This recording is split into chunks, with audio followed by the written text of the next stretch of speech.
দেশে আইনশৃঙ্খলা পরিস্থিতির কোনো অবনতি হলে বিশ্বের কাছে ভুল বার্তা পৌঁছাবে বলে মন্তব্য করেছেন অন্তর্বর্তী সরকারের প্রধান উপদেষ্টা অধ্যাপক ডক্টর মোহাম্মদ ইউনূস।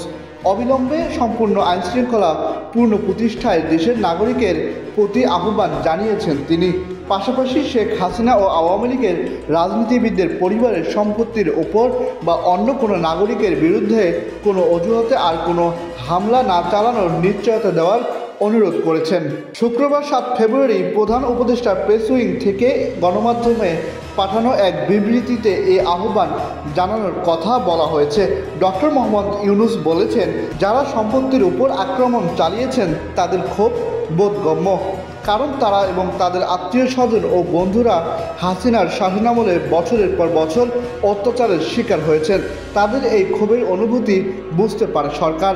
এমনকি নয়াদিল্লিতে আশ্রয় থাকার পরও হাসিনা তার সন্ত্রাসীদের সংগঠিত করে বাংলাদেশকে পুনর্গঠনের পথে বাধা সৃষ্টি করার চেষ্টা চালিয়ে যাচ্ছেন।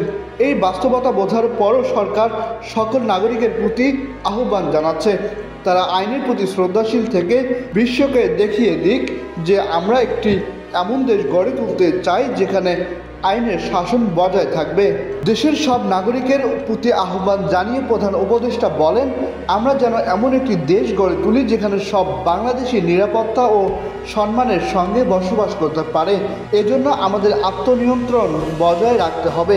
ইতিবাচক পরিবর্তনের পক্ষে গঠনমূলক ও শান্তিপূর্ণ উদ্যোগে নিজেদের শক্তিকে কাজে লাগাতে হবে। আহসান সাকিব হাসান, আকাশ জমিন, নিউজ ডেস্ক।